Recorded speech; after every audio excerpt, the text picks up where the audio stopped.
E agora sobre improviso, a gente vai falar um pouquinho. Como que ele se encaixa na tradição das toadas? Ele acontece mais na melodia ou na letra mesmo da toada? Ele acontece mais na melodia. E como que é isso? Esse improviso, assim, melódico?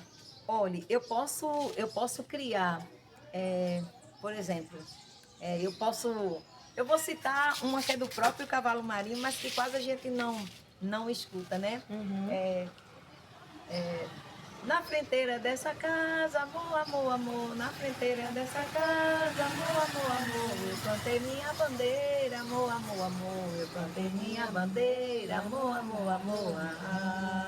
Eu posso colocar essa melodia, é, esse improviso nessa melodia e também posso colocar esse improviso em outra melodia, entendeu? Chegar na frente da casa, falar A mesma coisa com outra com melodia. outra melodia. Por exemplo. Por exemplo, na fronteira dessa casa eu plantei minha bandeira, na fronteira dessa casa eu plantei minha bandeira, viva o dono dessa casa, viva a nação brasileira, viva o dono dessa casa, viva a nação brasileira. Então eu usei a mesma poesia, vamos dizer assim, né? Uhum. Em cima de outra melodia. Que legal. Olha, esse isso. detalhe é um detalhe que eu não sabia, né? Porque né, pesquiso cavalo marinho há um tempão e não aprendi nada ainda. Não, mentira, a gente aprendeu um pouquinho, né? Mas é isso, são muitos detalhes. E a gente tem que se aprofundar para saber. E isso eu não sabia, não. A gente pode usar sim. Aí a outra perguntinha aqui. Tu se lembra de alguma toada que seja particularmente antiga ou rara? Sabe aquela que quase ninguém sabe? Eu gosto muito de uma que meu pai, ele sempre trazia, que fala de Inácio Gafanhoto, né? E ela diz: sou Inácio Gafanhoto, filho da velha Manela. Inácio Gafanhoto, filho da velha Manuela. A doença não é tudo, a recaída é aquela. A doença não é tudo, a recaída é aquela. Minha mãe, quando eu morrer, me enterre no seu terreiro. Minha mãe, quando eu morrer, me enterre no seu terreiro. Deixa o meu braço de fora para ruflar meu pandeiro. Deixa o meu braço de fora para ruflar meu pandeiro. Olha É só. raro, né? Da gente, eu me arrepio todo dia quando canto, né? Isso que eu acho assim, a magia mesmo das toadas é que elas contam histórias. Sim, E são histórias específicas de pessoas que moraram ali, né? Que estiveram ali, tem toda uma história dessas pessoas, né? A gente não tá falando dos personagens do Cavalo Marinho, tá falando da história da comunidade mesmo, né? Da raiz, né? E só quem vai entender o contexto é quem vivenciou, é quem conheceu essas pessoas, ou a Messia tá contando pra mim essa história agora pra mim saber que tem seu Inácio Gafanhoto e tem essa história, e tem essa toada falando dele. Isso é muito interessante.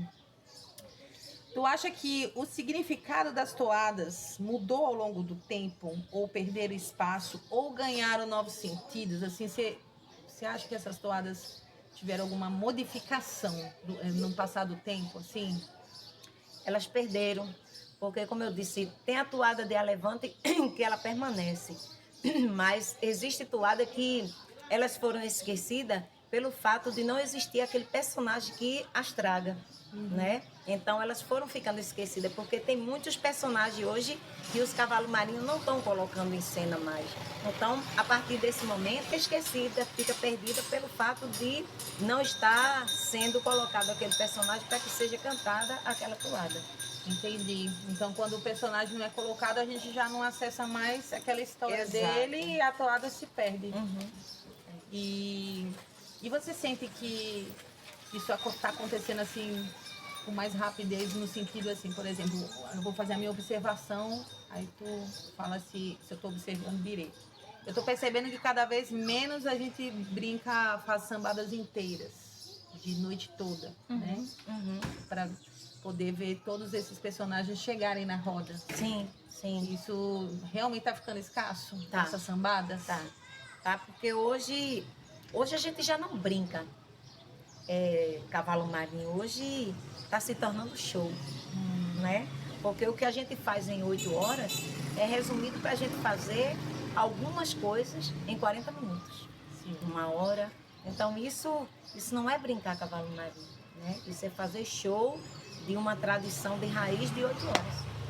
Entendeu? Então isso... E pra gente é triste, né? É. A gente vai se entristecendo porque a gente vai perdendo, porque os mestres antigos, eles vão indo embora e a gente vai ficando sem informação, né? Porque o que forma e o que informa é a gente ver e ouvir os mestres fazendo, né? Exatamente. Não apenas eles dizerem, porque uma coisa é eles falarem, contarem a história, mas também a gente quer ver que corpo é esse, né? Que corpo é esse? Que pegada é essa? Que trupé é esse? Né? Então, assim, tem coisas que, se eu ignorar no dia de hoje, é porque talvez eu nunca tenha visto um mestre colocando.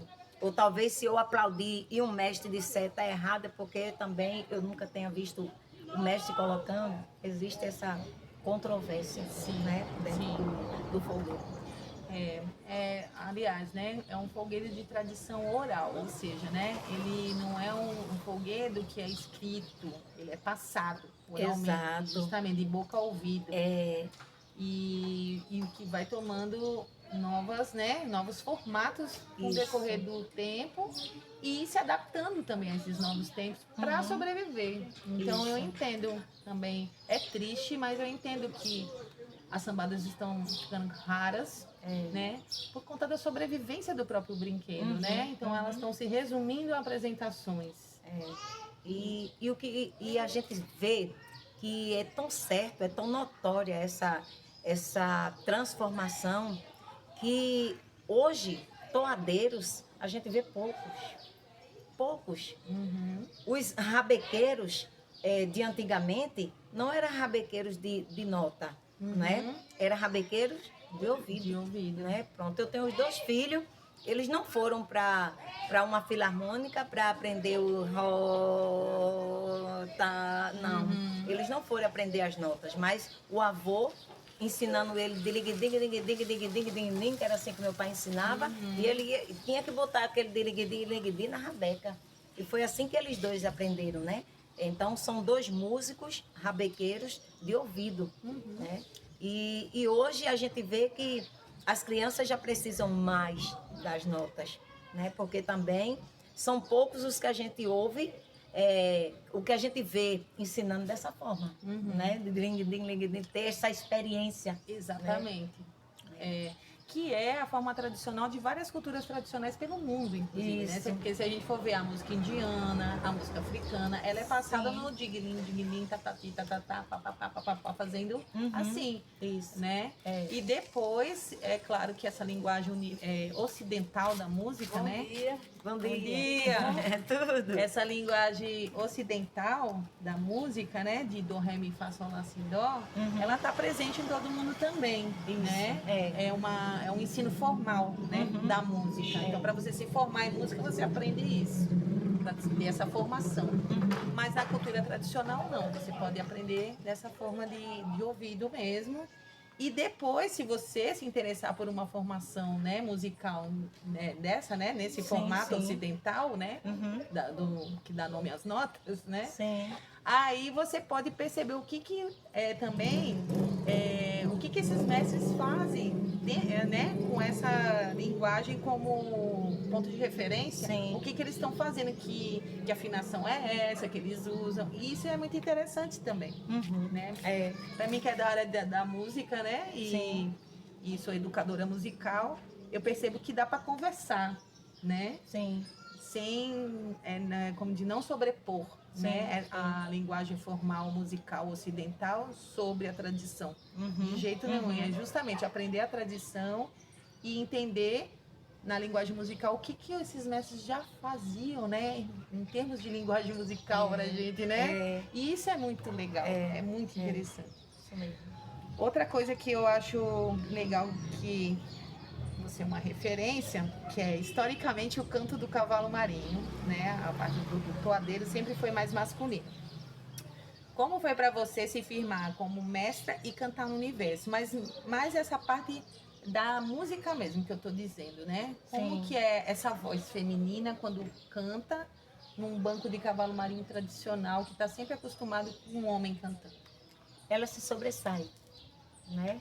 Ela se sobressai e, assim, para mim, eu não encontrei dificuldade porque eu não encontrei barreiras, né? Pelo contrário, eu encontrei convites, né? Para juntar-se ali aquele grupo e somar junto com eles, né? Então, não encontrei barreira. Então, para mim, foi muito bom ter essa primeira experiência, né? Que foi um convite bem, eu digo, inusitado também. Foi uma experiência boa. Poder fazer isso até mesmo fora daqui de Condado, de Pernambuco, foi quando foi meu primeiro momento. E foi muito incrível porque viver essa experiência sem estar numa brincadeira própria foi diferente, porque alguém também te deu qualidade, alguém te acreditou, né, no seu potencial, alguém acreditou em você. Então, assim, eu não encontrei resistência, né? Não encontrei. Então, para mim foi muito boa essa experiência de poder compor um cavalo marinho junto com outros homens. Muito legal. Mas e a diferença na maneira como uma mulher interpreta e conduz uma toada em comparação dos homens? Estou falando assim da parte musical mesmo. Sim. Não, para mim não existe a diferença por conta que as toadas não mudam a melodia. E tem a diferença que a mulher canta mais agudo, né? Sim. O homem é mais grave. Mas mesmo assim, quando estão juntos, vamos dizer, unifica, né? Sim. Unifica. A gente canta um tantinho mais alto, mas mesmo assim a gente unifica essa melodia junto com eles. Tem como ter um equilíbrio, né? De vozes. Tem. Mesmo dentro do tradicional. Mesmo sem dentro ter do que tradicional. adaptar tanto, assim. Mas tem aquela coisa de afinar a rabeca um pouquinho mais aguda, É, não tem? tem. Eu sei que tem. E quando não tem de afinar, quem está tocando vai procurando adequar um pouco, né? Aquela voz ali. Por exemplo, quando eu não estou no banco, quando eu estou mestrando o cavalo marinho, aí tem aquele momento, né, que o mestre canta, né? Que estrela é aquela que alumeia lá no mar, que alumeia lá no mar. Então, o meu filho, ele diz, olha, canta do seu jeito, canta, e ele ali fica procurando, né? Fica procurando e ali adequa a minha altura, e o banco ali tem que se adequar também ao que ele fez na rabeca. Sim, para poder responder, né? Justamente. Ai, legal. E você acredita, mestra, que a presença de mulheres toadeiras no cavalo marinho pode trazer mudança na sonoridade ou nas temáticas das toadas? Não. Se tiver um monte de mulher toadeira em vez de toadeiros. Não, eu acho que na temática não. Até mesmo a gente não pode mexer na raiz, né? Não pode. A gente tem que, pelo contrário, fortalecer a raiz para que ela não se perca ou que a gente não queira meter os pés pelas mãos. Não, eu vou fazer do meu modo, do meu jeito. E quando pensar que não, em vez de ser cavalo marinho, está sendo só o grito, né? Então a gente não pode tirar essa coisa que é tão bonita, a raiz, a melodia, o apoio, sabe? A gente não pode tirar isso de jeito nenhum da tradição do cavalo marinho. Então, nós mulheres, a gente tem que sempre estar com esse olhar, com o ouvido sempre voltado para esse lado, quando a gente for cantar, para a gente segurar a tradição raiz no banco. É isso. Então, obrigada, gente. Segunda parte a gente vai tocar e botar tudo isso que a gente falou na prática. É isso.